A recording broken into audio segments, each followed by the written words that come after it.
Assalamualaikum warahmatullahi wabarakatuh. Salam sejahtera bagi kita semua. Perkenalkan, nama saya Rizky Fitawasi. Saya merupakan dosen tetap di Universitas Pembangunan Pancabudi Medan. Saya merupakan dosen yang berhome base di Prodi Sistem Komputer, Fakultas Sains dan Teknologi sejak tanggal 25 Februari 2019.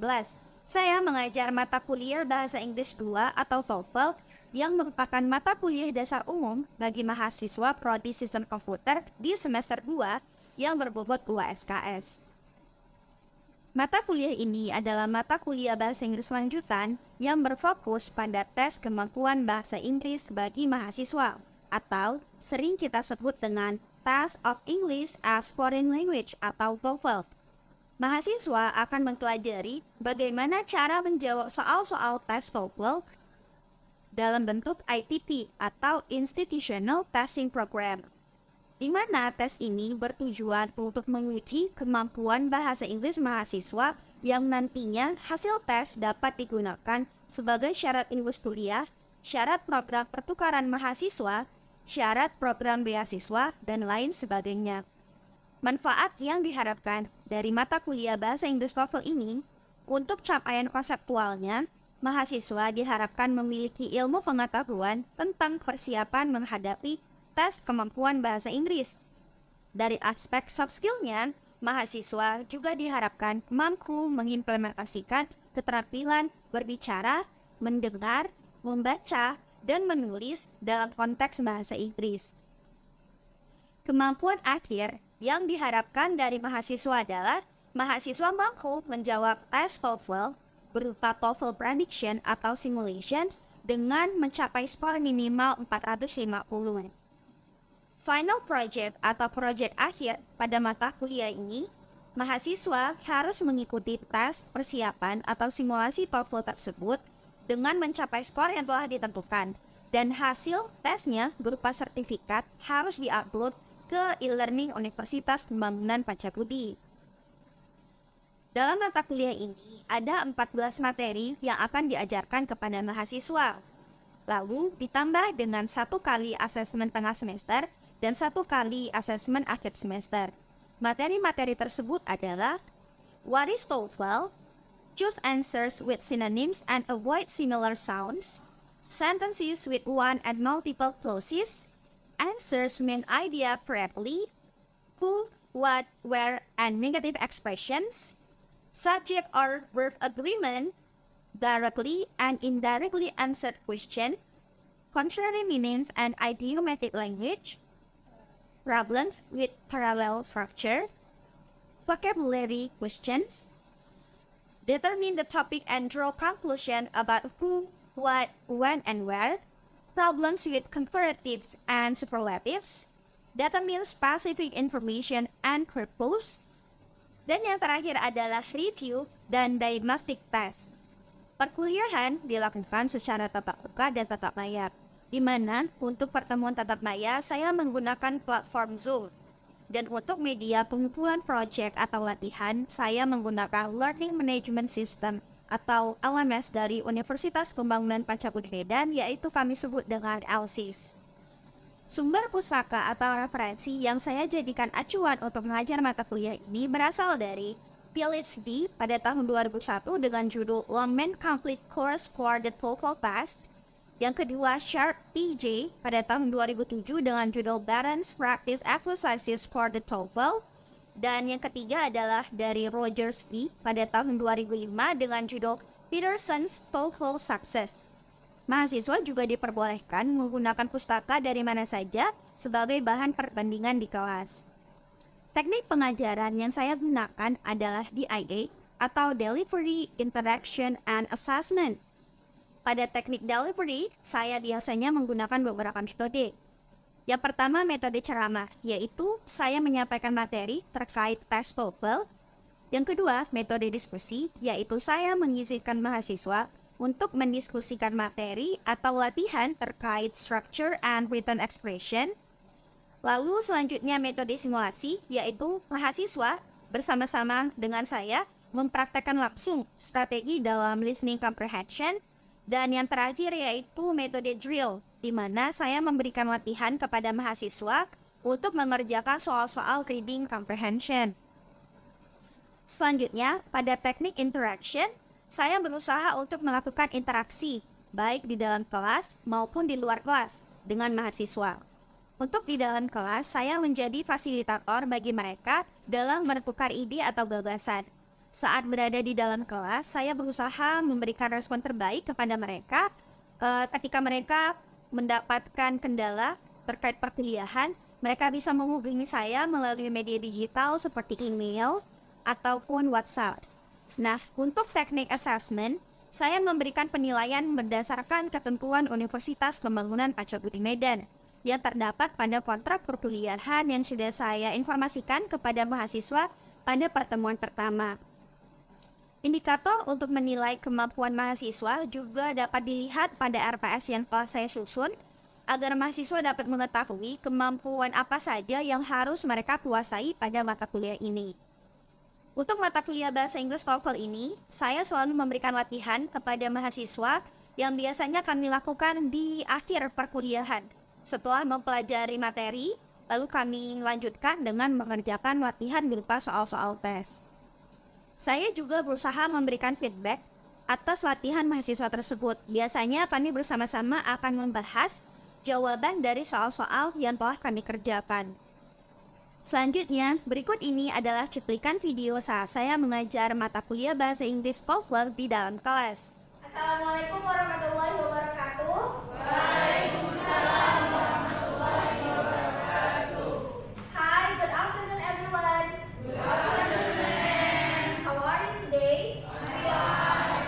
Before we start the class, let us pray together so all of the knowledge and also the understanding that you will get today will be beneficial for you. Semoga ilmu yang akan kita pelajari hari ini bisa bermanfaat untuk kalian semua. Maka dari itu, mari kita berdoa dulu sebelum belajar. So, let's pray together right now. Alright, it's done. Okay, sebelum lanjut ke materi perkuliahan kita hari ini, I will call your name one by one for your attendance list. And it is started from Bella Pratiwi. Okay. Dia Zain Putra Irawan. Okay. Sabrina Elsa Putri. Ayu. Okay. Kenny.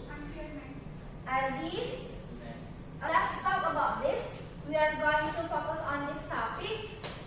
Today it is about listening skills. Focus on the last line. Choose answers with synonyms and avoid similar sounds. Untuk hari ini kita akan mempelajari tentang listening comprehension atau bagian listening di tes TOEFL juga. Nah, karena ini adalah listening, artinya kalian akan mendengarkan sebuah rekaman dan kalian akan diminta untuk menjawab soal-soal berdasarkan rekaman tersebut. Pada listening comprehension atau listening section ini, you are going to be tested on your listening skill. Jadi memang tes ini akan menilai seberapa pahamkah kalian dalam keterampilan mendengarkan, dan kaitannya adalah untuk memahami apakah soal-soal nanti bisa kalian jawab dengan benar berdasarkan rekaman suara yang kalian dengar tersebut. This section consists of 50 questions. You will listen to recorded materials and respond to questions about the material. Jadi untuk bagian ini terdiri dari 50 soal. Nah, kamu akan mendengarkan materi rekaman dan kalian diminta untuk merespon atau menjawab pertanyaan tentang materi tersebut. You must listen carefully because you will hear the recording program one time only, and the material on the recording is not written in your task book.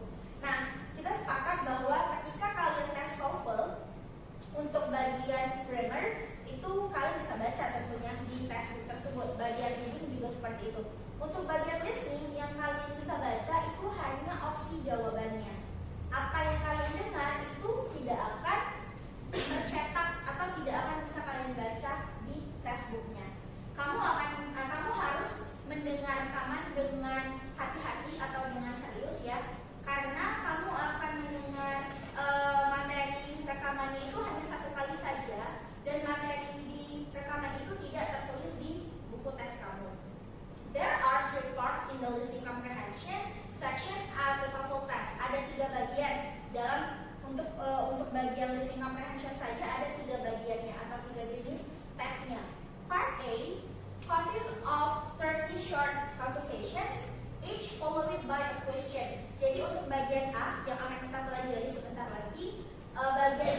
beberapa pertanyaan, misalnya this recording is for question number 10 until 15, seperti itu. Rekaman suara ini untuk soal atau untuk pertanyaan nomor 10 sampai 15, misalnya seperti itu. Next, selanjutnya kalian tetap harus diminta untuk memilih salah satu jawaban yang benar. Dan yang terakhir adalah part C. Part C consists of 3 talks, each followed by a number of questions. Jadi untuk bagian C terdiri dari 3 narasi lah yang kita sebut. Jadi tidak ada percakapan, tapi akan ada seseorang yang membacakan beberapa paragraf atau talks tadi. Masing-masing talks tadi akan diikuti oleh beberapa pertanyaan, sama seperti yang part B tadi. Misalnya rekaman ini untuk pertanyaan nomor 10 sampai 15 dan begitu seterusnya. You must choose the best answer to each question from the 4 choices in your textbook. Kamu harus memilih jawaban terbaik atau jawaban yang benar sesuai dari pertanyaan dari pilihan jawaban yang ada di buku teks kamu. Next, selanjutnya akan kita bahas tentang listening strategies. Jadi ini strategi yang akan kita gunakan khusus untuk part A ya. So there are 3 strategies that we are going to learn today. The first one is focus on the last line. Artinya adalah fokus pada baris terakhir. The second one is choose answers with synonyms. Pilihlah jawaban dengan sinonim. Dan yang ketiga adalah avoid similar sounds. Hindari suara yang terdengar mirip. Alright, let's go to the first strategy. Focus on the last line. There are the tips and tricks here.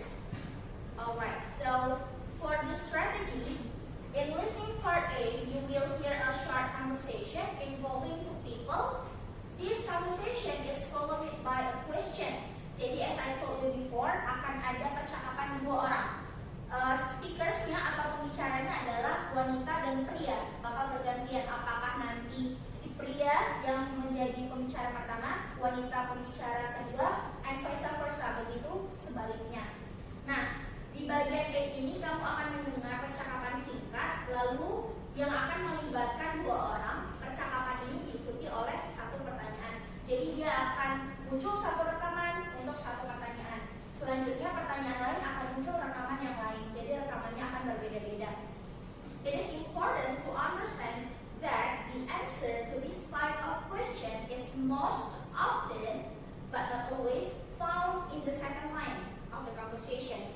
Jadi untuk strategi yang pertama memang ketika kita mendengar ada percakapan antara A or B, man or woman, kita hanya perlu fokus mendengar pada yang berbicara terakhir atau biasanya pembicara kedua. Jadi kita fokus sama apa yang dikatakan oleh pembicara kedua, gitu. Jadi bisa saja nanti si man yang duluan ngomong, lalu woman-nya yang menjawab. Nah, kita fokus sama si woman-nya tadi. Selanjutnya, tricksnya. The last line of the conversation is the answer to the question. Jadi baris terakhir dalam percakapan yang disebutkan atau dibicarakan oleh orang kedua itu adalah jawaban dari pertanyaannya. Selanjutnya, the first line of the conversation is not the answer. Kalau yang baris pertama atau pembicara pertama berbicara itu tidak ada jawabannya di situ. Next, repeat the second line in your mind as you read through the answers in the text. Jadi yang hanya bisa kita lihat itu apa tadi? Opsinya ya. Jadi sambil kita mendengar percakapan itu, kita sambil lihat opsi jawabannya.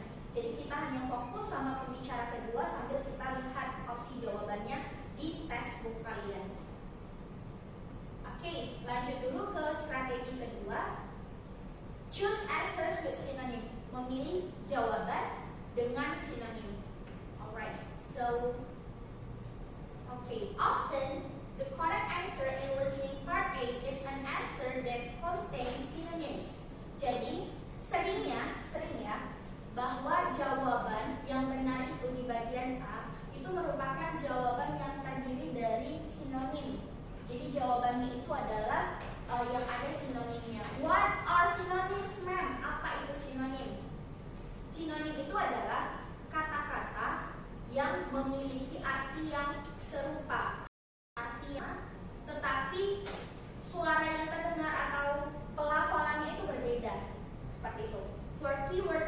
conversation yang ada di dalam percakapan itu. Contoh sinonim, misalnya kalian mau bilang come. Come itu kan artinya hadir. Sinonimnya ada, yaitu attend. Jadi come itu hadir, attend menghadiri.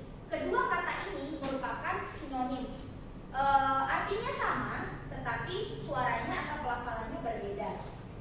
Next, untuk triksnya di strategi ini, focus on keywords in the last line of the conversation. Jadi ketika kita mendengar last line tadi, orang kedua atau orang terakhir yang ngomong, kita cari keywordnya. Inti dari apa yang dia sampaikan, poinnya, keywordnya. Oke. Yang kedua, if you see any synonyms for keywords in a particular answer, then you have probably found the correct answer. Jika kamu melihat ada beberapa sinonim yang menjadi keyword di beberapa jawaban khusus, lalu bisa jadi kamu menemukan jawaban yang benar. Karena memang kalau dia sinonim tapi memiliki suara yang berbeda, itu bisa jadi jawabannya. Oke? Jadi kita harus fokus dengan sinonim tadi. Nah, let's see the example. Okay. The first example, this shows you the way how the recording works. Ini adalah tampilan atau contoh di mana nanti rekaman suaranya muncul. Jadi akan ada satu orang yang berbicara, bisa jadi seorang wanita, lalu dijawab oleh seorang pria, dan ada narrator atau seseorang yang menanyakan apa maksud orang kedua tadi. Okay, so the example is, I heard that Sally just moved into a new big house near the beach. And the man replied, but Sally have a son. Okay, and the narrator asks, what does the man mean? Okay, jadi memang si naratornya nanya apa sih maksud si pria. Dari A, B, C atau D, kira-kira jawaban yang benar itu yang mana? C, C atau D? C. Oke, C. Kita lihat dulu ya. Let's see the answer. Alright, yes, good. The correct answer is C. Sally has no money. Ada yang bisa jelasin sama Mem kenapa sih jawabannya yang C? Yes, Arina, silakan. The answer is C because a cent refers to money. So it means Sally doesn't have money. Okay, here a cent. Cent itu maksudnya money ya. Okay, karena Sally doesn't have a cent berarti Sally has no money. Begitu ya Sabrina? Okay, that's the correct answer. Bagus sekali, good job Sabrina, itu jawaban yang benar. The last strategy ya. Untuk hari ini adalah last strateginya, strategi terakhirnya. Avoid similar sounds. Menghindari suara-suara yang terdengar mirip. Okay, let's see about this. Okay, often the incorrect answers in listening part A are answers that contain words with similar sounds but very different meanings from what you hear in the recording program. Jadi menurut strategi ini, biasanya itu seringnya kalau jawaban yang tidak benar di bagian A, jawaban yang tidak benar itu biasanya itu jawaban yang isinya ada kata-kata yang terdengar mirip. Jadi kalian dengar recordingnya, dia mirip nih, terdengar mirip sama ada opsi jawabannya, gitu ya. Padahal artinya itu jauh berbeda. Jadi suaranya mirip tapi gak ada kaitan sama sekali karena artinya gak nyambung seperti itu. Jadi memang you should definitely avoid these answers. Kalau kalian ketemu kedengaran nih suaranya mirip sekali dengan jawaban yang ada di textbook, berarti itu bukan sama sekali jawabannya. Jadi memang kalian harus menghindari jawaban seperti itu. Okay, so this is the tricks. Identify keywords in the last line of the conversation. Tetap kita harus fokus sama last line, baris terakhir. Cari keywordnya, apa sih poin percakapannya. Lalu identify words in the answers that contain similar sounds. Identifikasi atau carilah kata di dalam jawaban ABCD tadi yang berisi suara yang terdengar mirip. Kan yang bilang tadi sambil mendengar sambil dibaca opsi jawabannya. And do not choose these answers. Jangan pilih jawaban yang terdengar mirip.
there is. Jadi jangan fokus sama siapa pembicaranya.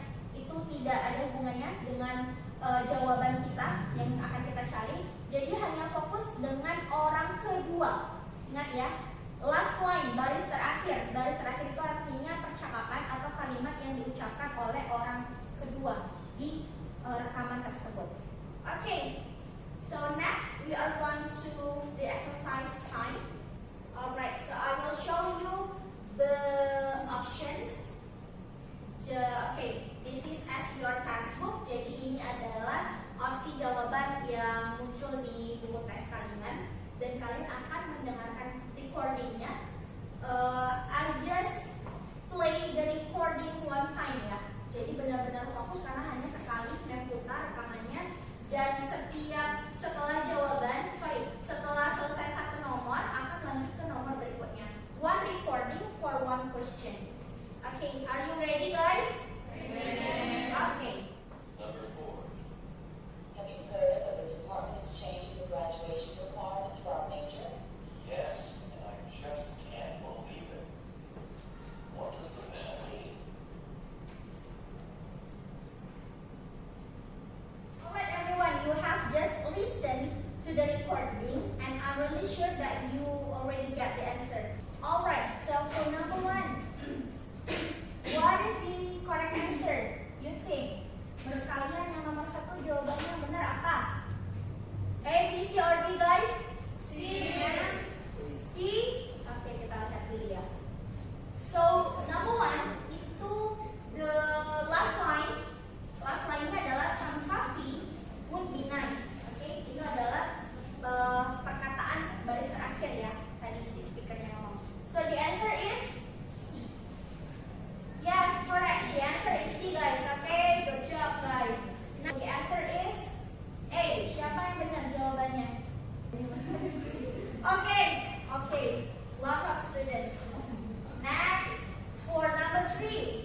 Ini last line-nya, you can try counting sheep. Tadi temannya nanya, aku akhir-akhir ini kesulitan tidur seperti itu ya. Lalu temannya menjawab, kamu bisa mencoba menghitung domba. Apa ya maksudnya? Sama sekali seperti tidak ada kaitannya. Kita lihat dulu. Atau ada yang mau jawab untuk nomor 3 ini? Ada yang mau menjelaskan dulu sebelumnya? Oke, dia please. Number 3 demand. Karena counting sheep is monoton way to sleep. Oke, counting sheep itu monoton ya. Kita kan kalau dulu susah tidur. Kalau dulu susah tidur selalu dibilang hitung domba 1, 2, 3 sampai 100. Nah itu adalah cara monoton. So that's why the answer is Denmark ya. Alright everyone, do you get 10 out of 10 of the task? Ada yang dapat 10/10, artinya benar semua. Boleh angkat tangannya. Oke, Aziz dapat 10, tepuk tangan dong. Congratulations Aziz. Nah, untuk yang lain yang mungkin belum mencapai nilai yang maksimal, tidak apa-apa. You can train yourself better and better again at home. Karena skill ini memang diperlukan latihan ya guys. Okay, so everyone, it's a wrap up for today. You are doing great so far. For next week, we are going to learn about grammar section. Okay, so thank you everyone for today. Keep up the good work and bye. See you next week. Assalamualaikum warahmatullahi wabarakatuh. Demikianlah cuplikan video saat saya mengajar di kelas sekaligus mengakhiri pemaparan pada video saya kali ini. Wassalamualaikum warahmatullahi wabarakatuh. Sampai jumpa.